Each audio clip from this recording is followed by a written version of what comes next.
Muhammad bin Abbas അൽ ഫർബരി റഹ്മത്തുള്ളാഹി അലൈഹി പറയുകയാണ്, ഫർബറിലെ പള്ളിയിൽ മഹാനായ ഇമാം ബുഖാരി റഹ്മത്തുള്ളാഹി അലൈഹിയുടെ കൂടെ ഞാൻ ഇരിക്കുന്ന സമയത്ത് അദ്ദേഹത്തിൻ്റെ താടിയിൽ ചെറിയൊരു കരട് ഞാൻ കണ്ടു, എൻ്റെ ശ്രദ്ധയിൽപ്പെട്ടു.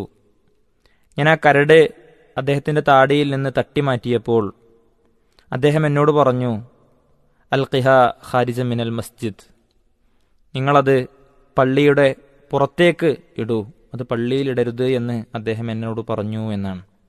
സഹോദരങ്ങളെ, താടിരോമത്തിലെ ഒരു ചെറിയ കരട് പോലും അത് പള്ളിയിൽ ഇടരുത് എന്ന് ഉപദേശിക്കുമ്പോൾ എത്രമാത്രമായിരുന്നു പള്ളിക്ക് അവർ സ്ഥാനം നൽകിയിരുന്നത് എന്താണ് ഈ ചരിത്രത്തിൽ നിന്ന് നമ്മൾ ഉൾക്കൊള്ളേണ്ട പാഠം. പലപ്പോഴും പള്ളിയിൽ വല്ല കരടോ അല്ലെങ്കിൽ എന്തെങ്കിലും അവശിഷ്ടമോ ഒക്കെ കാണുമ്പോൾ നമ്മളൊക്കെ അത് എടുത്തിടാറുണ്ട്. എന്നാൽ ചിലപ്പോഴെങ്കിലും അത് അത്ര കാര്യമാക്കാതെ ശ്രദ്ധിക്കാതെയൊക്കെ നമ്മൾ നടന്നു നീങ്ങാറുമുണ്ട്. മഹാനായ ശൈഖുൽ ഇസ്ലാം ഇബ്നു തൈമിയ്യ റഹ്മത്തുള്ളാഹി അലൈഹി പറയുകയാണ്, കണ്ണിലെ കരടോളം വലിപ്പമുള്ള അത്ര ചെറുതാണെങ്കിൽ പോലും പള്ളിയിൽ അത് പെടാതെ പള്ളിയെ സംരക്ഷിക്കൽ നമ്മുടെ ഓരോരുത്തരുടെയും ബാധ്യതയാണ് എന്നാണ്.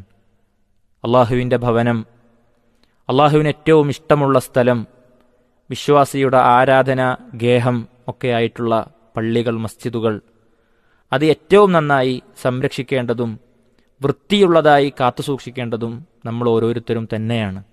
അതുകൊണ്ട് തന്നെ സഹോദരങ്ങളെ, ഇത് നമ്മുടെയൊക്കെ ശ്രദ്ധയിലുണ്ടാകേണ്ടതും, പള്ളിയിൽ വല്ല അഴുക്കോ വൃത്തികേടൊക്കെ കാണുമ്പോൾ അതൊക്കെ അതിന് ചുമതലപ്പെടുത്തിയ ആളുകൾ അവരങ്ങ് ചെയ്തുകൊള്ളും.